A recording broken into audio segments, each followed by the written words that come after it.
আংশিক কর্মবিরতি প্রত্যাহার, শুক্রবার কাজে ফিরছেন জুনিয়র চিকিৎসকরা।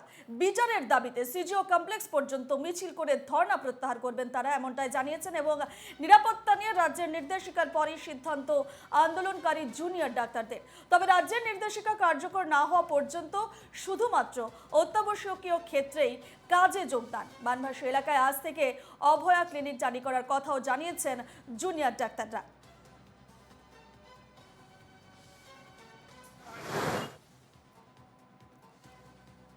কলেজের বুকে যে অচলাবস্থা চলছিল, আমরা মনে করি এই ডাইরেক্টিভ পাওয়ার পর এবং আমাদের দাবি দাবার একটা অংশ এবং ন্যায় বিচারের দাবিতে আমাদের যে আন্দোলন চলছে, সেই জায়গা থেকে সিজি অভিযান যেমন হচ্ছে, সেই জায়গা থেকে আমরা পরিষ্কার সাধারণ মানুষের উদ্দেশ্যে কথা বলতে চাই।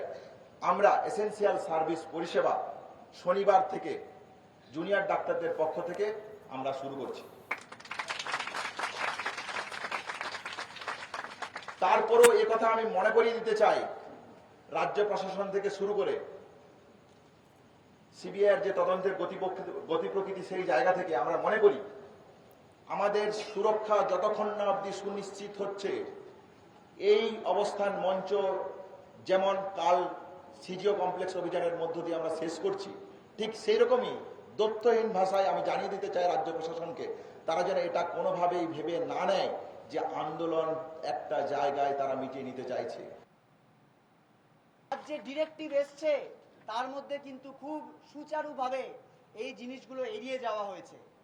আমরা আজকে যে বন্যা পরিস্থিতি তৈরি হয়েছে তার কথা মাথায় রেখে এবং আংশিক যে জয় আমরা পেয়েছি সেই জয়ের কথা মাথায় রেখে আমরা কালকে মিছিলের পর নিজ নিজ কলেজে ফিরে যাব, ধর্ণা মঞ্চে ফিরে যাব এবং আমরা একটা স্ট্যান্ডার্ড অপারেটিং প্রসিডিওর তৈরি করব, এসওপি, যে এসেনশিয়াল সার্ভিস বলতে আমরা কি কি মনে করছি এবং আমরা আংশিকভাবে, মনে রাখতে হবে আংশিকভাবে আমরা সেই এসেনশিয়াল সার্ভিসে কিন্তু পরশুদিন থেকে জয়েন করছি, এটা দেখানোর জন্য যে আমাদের সদিচ্ছা রয়েছে এবং আংশিক জয়কে স্বীকৃতি দিয়ে আমরা জয়েন করছি। কিন্তু আমাদের যে যে জিনিস পাওয়া বাকি আছে তার জন্য কিন্তু আমাদের আংশিক কর্মবিরতিও চলবে, রাজপথেও আমাদের আন্দোলন চলবে, সুপ্রিম কোর্টেও আমাদের আন্দোলন চলবে এবং অভয়ার ন্যায় বিচারের আন্দোলন, অভয়ার ন্যায় বিচার কিন্তু আমরা ছিনিয়ে আনবই।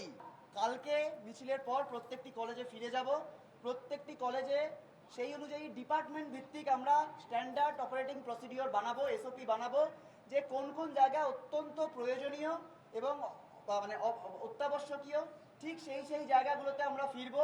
কোনো ওপিডি সার্ভিস বা কোল্ড ওটি এই জায়গাগুলোতে কিন্তু আমরা এখনো কর্মবিরতি চালিয়ে যাব। আমরা এর আরো বিস্তারিত জানবো। আমাদের সঙ্গে সরাসরি রয়েছেন আমাদের প্রতিনিধি বিধান নস্কর স্বাস্থ্য ভবন থেকে। বিধান, টানা 42 দিন কর্মবিরতি পালন করার পর অবশেষে তারা আংশিকভাবে তাদের কর্মবিরতি তুলছেন এবং রাজ্যের নির্দেশিকা কার্যকর না হওয়া পর্যন্ত শুধুমাত্র অত্যাবশ্যকীয় ক্ষেত্রে কাজে যোগদান করবেন। আজকের ঠিক স্বাস্থ্য ভবনের চিত্রটা কি?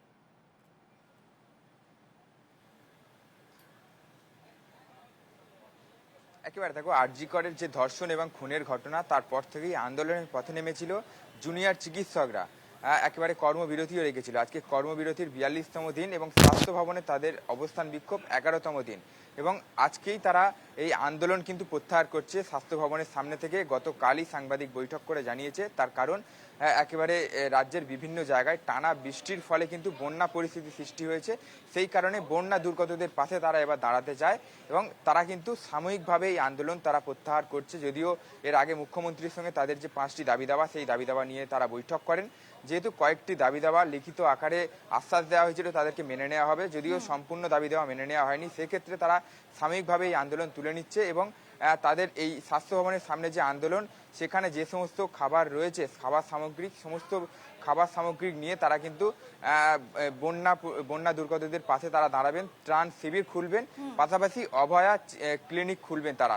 তার কারণ যে সমস্ত জায়গায় বন্যা পরিস্থিতি সৃষ্টি হয়েছে সেই সমস্ত জায়গায় পেটের রোগ সহ বেশ কিছু রোগের দেখা মিলছে, সাধারণ মানুষ সমস্যায় পড়ছে। সেই কারণে তাদেরকে চিকিৎসা পরিষেবা দেওয়ার জন্য কিন্তু বন্যা দুর্গতদের পাশে তারা দাঁড়াবেন। অভয়া ক্লিনিক তারা খুলবেন এমনটা কিন্তু জানানো হয়েছে। পাশাপাশি একেবারে আরজিকর হাসপাতালে যে কর্মবিরতির ডাক তারা দিয়েছিল সেই কর্মবিরতি আজকে 42তম দিন।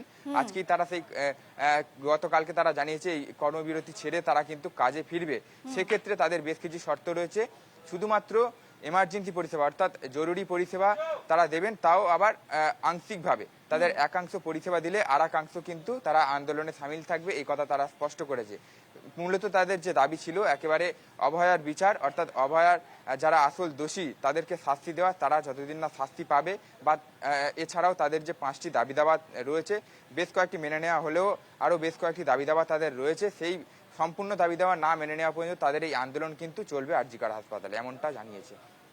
একেবারে বিধান যেমনটা জানা যাচ্ছে শনিবার থেকে অর্থাৎ আগামীকাল থেকে জরুরি পরিষেবায় যোগ দেবেন জুনিয়র ডাক্তাররা। পাশাপাশি আজ থেকে তারা বন্যা কবলিত এলাকায় তারা তাদের চিকিৎসা শিবির শুরু হওয়ার কথা রয়েছে বন্যা কবলিত এলাকায়। সে বিষয়ে কি তথ্য রয়েছে, কখন যাচ্ছেন তারা বন্যা কবলিত এলাকায়, সে বিষয়ে তাদের পরবর্তী পদক্ষেপ নিয়ে কি জানতে পারছো?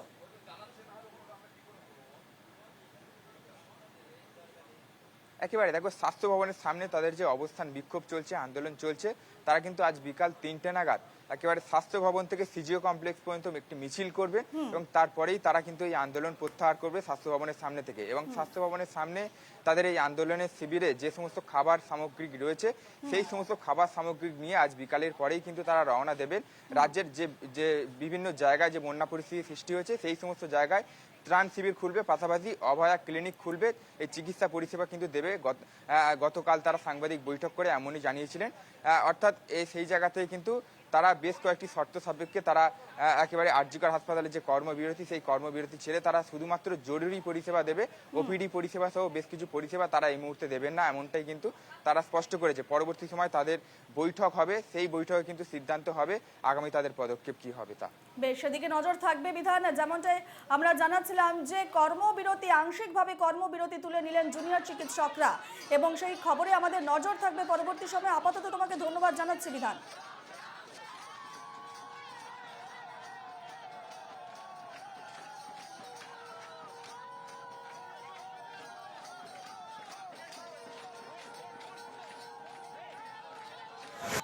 কিন্তু সেফটি সিকিউরিটির প্রশ্নে এবং কলেজের গণতান্ত্রিক পরিবেশ যাতে উন্মুক্ত হয়, যাতে দ্বিতীয় অভয়ার না ঘটে, সেই জন্য আমাদের যাবতীয় যা কর্মসূচি সেই কর্মসূচি চলছে। তাহলে এই সমগ্র যে পরিসর, এই পরিসরকে কেন্দ্র করে এবং পশ্চিমবঙ্গের বুকে যে ভয়াবহ বন্যা পরিস্থিতি তৈরি হয়েছে, এই সমস্ত জায়গাকে আমরা কনসিডার করে আমাদের ওয়েস্ট বেঙ্গল জুনিয়র ডক্টরের ফ্রন্ট থেকে আমরা সুচিন্তিত কিছু সিদ্ধান্ত নিয়েছি। কি সেই সিদ্ধান্ত? আমরা মনে করি এই যে সমগ্র পদক্ষেপ হয়েছে ন্যায় বিচারের দাবিতে, এবং ন্যায় বিচারের দাবিতে আমাদের লড়াই কিন্তু শেষ হয়নি। এই লড়াই সুপ্রিম কোর্টের অন্দরে যেমন চলবে, ঠিক সেই রকমই আমাদের রাজপথে আমরা যে অন্যায়ের প্রতিবাদ রেখেছিলাম সেই পথও থাকবে।